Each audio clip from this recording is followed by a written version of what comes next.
How feared was the Vanderlyn Gang? We aren't given too much information on this topic, nor has it really been covered.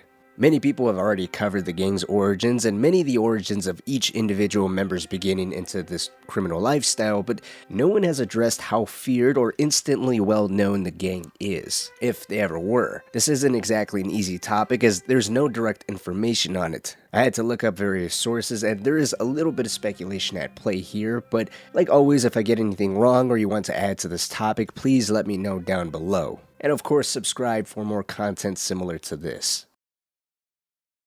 Everything we has in Blackwater. You fancy heading back there? Now, if we're going to answer this question, we need to really look at what would be considered the golden era of the gang, while breaking down the main events of Red Dead Redemption 2's story. The events of Red Dead Redemption 2, while still showing the gang is capable of holding up a very stiff fight, more dangerous than ever before, with Dutch's increasing reckless decision-making, the game and its events is all about the decline of the Wild West days, with the gang heading into areas such as Lemoyne and further northeast near Van Horn and Annisburg, territories controlled by corruption and modernization through the powerful people such as Angelo Bronte, who had the political class and police force in his pocket, of Saint-Denis, and Leviticus Cornwall, who controlled the security that protected and operated the mining town of Annisburg. The gang is constantly going not only in the opposite direction of where they're originally planned to head to, but they're also headed into territories that would actually see them more as a nuisance, an organization that represented of way of life that was quickly fading out. They're using obsolete means, obsolete tactics to step on the toes of other people that have been here long before them and are well established in controlling their own spheres of influences in these territories. They very much may be seen as dangerous, but they're also seen as foolish. Bronte, Cornwall, nor Milton decided to back down, with all three of them at one point insulting Dutch and the gang's way of getting by. So I wouldn't even say the game's events provide accurate portrayals of the Vanderlyn Gang's notoriety, especially since many of these areas they head deeper into is all new and uncharted territory to them. Speaking of Agent Milton and the Pinkertons, there is some information provided to us on the interest of the agency and many lawmakers in apprehending the gang, providing just a little bit more knowledge on how well known and possibly feared the gang was leading up to the events of Red Dead Redemption 2. During Milton's first meeting with Arthur, he shares there is a file on at least Arthur. He mentions Dutch being a silver-tongued maniac, adding to Dutch having some type of file as well. He also calls out Hosea by his name when Milton visits the gang's camp at Clemens Point. Good day, fine people. Mr. Vanderlyn, Mr. Matthews, I presume. And who are you? Rip Van Winkle. Huh. Good day, sir. He isn't confidently able to put Hosea's name to his face, nor is he able to identify John, one of the longest standing members of the gang, which originally caused me to think this was due to Milton not properly doing his research on the gang or being brand new to the gang and tracking them down being the reason why he couldn't properly identify John. However, if we look into the journal entries of Arthur before the events of the Blackwater Massacre, Arthur mentions that John and Abigail are constantly fighting to the point of exhaustion. He also questions why John decided to come back. This was going on while he and Hosea were getting everything set up for their real estate con job.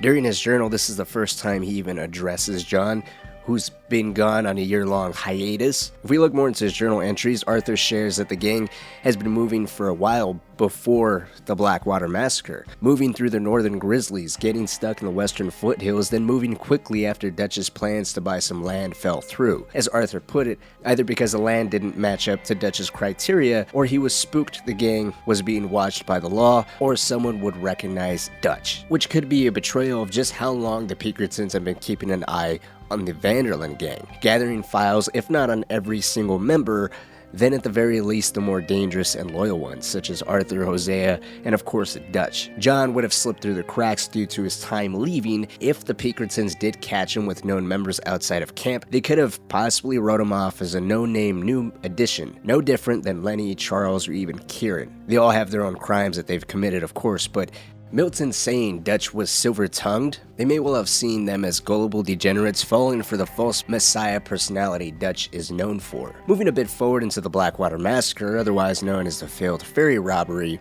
every member of the Vanderlyn Gang who was present shared that due to the number of lawmen and Pinkertons seemingly waiting for them, they all believed it was a trap. The law knew that they were coming, and they were just waiting for the opportune moment to strike and take the entire Vanderlyn gang down. Now, I also want to point out the wanted poster Micah seemed to have, with the bounty on Dutch's head being a total of $1,000, or the equivalent of roughly $37,000 today, I believe is outdated.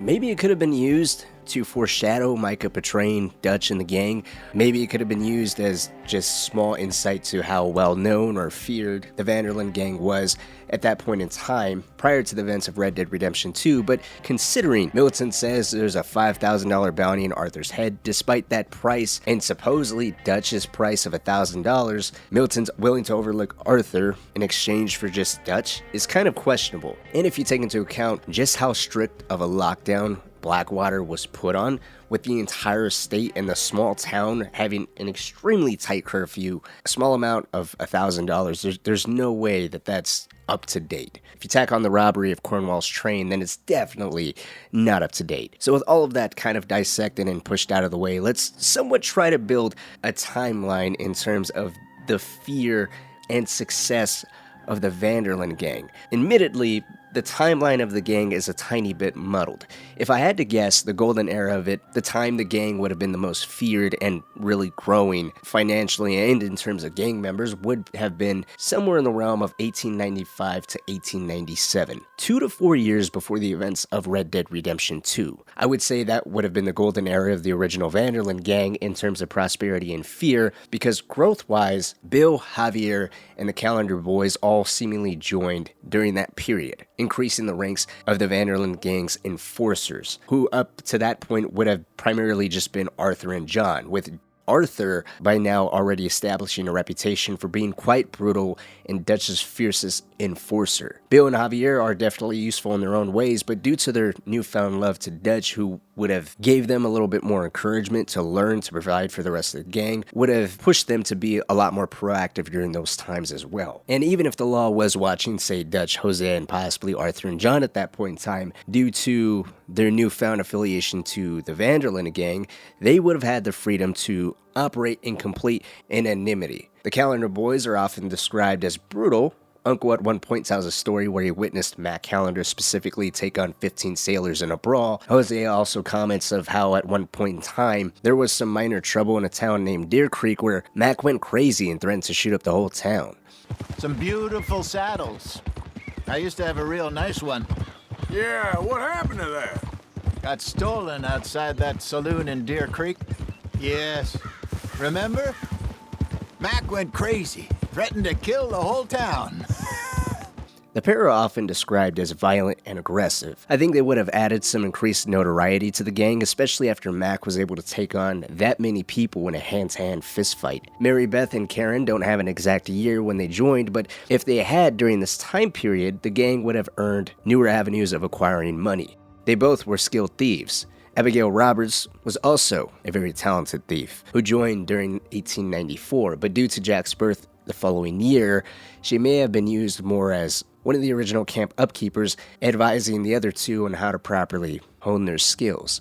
During the third chapter of Clemens Point, we're given a first-hand account at just how Dutch and Hosea operated, conning people in the most elaborate ways they could. It's said Dutch and Hosea were wanted in 6 states by the time of Hosea's passing, so as long as these men and women were known to have some kind of affiliation with them, which I think if anyone had any type of run into any of the enforcers during that time period, they would have learned very quickly who they were messing with.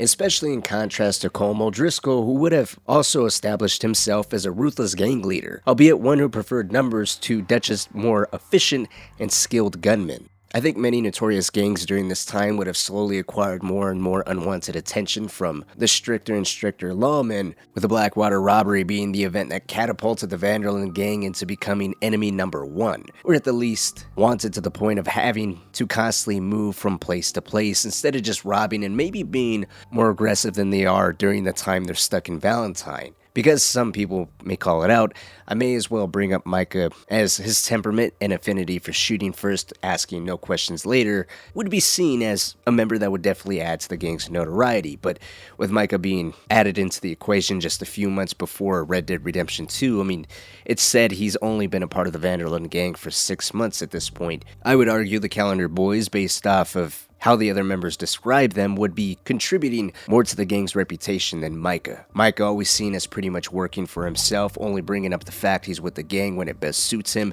and primarily just sucking up to Dutch. He's not really one representing the gang's notoriety as a whole. Just more seen as a hot-headed outlaw, with other outlaws coming to rescue him when a rescue is needed. With the gang already said to be wary of being watched, Dutch's fear of being recognized at the time Micah was recruited would also be more towards the gang's period of decline. With all of that said, based off the gang's already transitory nature, the only real members bringing immediate fear would be Arthur, Dutch, and Hosea, with most people most likely feeling luckier to be met with Dutch or Hosea versus being paid a visit by Arthur. The other members, most notably John, Bill, Javier, and the Calendar brothers, would soon follow suit, provided their affiliation to the gang and their own levels of aggression were all well known in the areas the gang operated in, and of course, if they're seen out in public with either the 3 core members of the Van der Linde Gang. Wanted in 6 states is no small feat. During the time Dutch had so many trusted enforcers to call upon, you gotta say,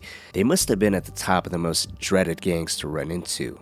Let me know what you think. How feared do you think the Van der Linde Gang was, and at what point do you think it was the most feared? I would say there's actually 3 versions of the gang.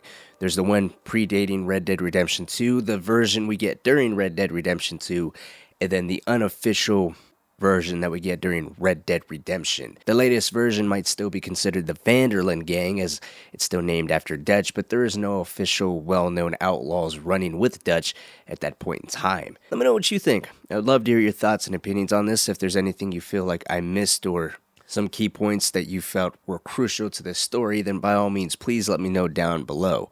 Maybe I'll update this video later on. But like always, my name is Cynic. Thank you so much for watching, and to the next video. Maybe check out one of these Red Dead breakdowns, or, whatever else might be popping up on your screen.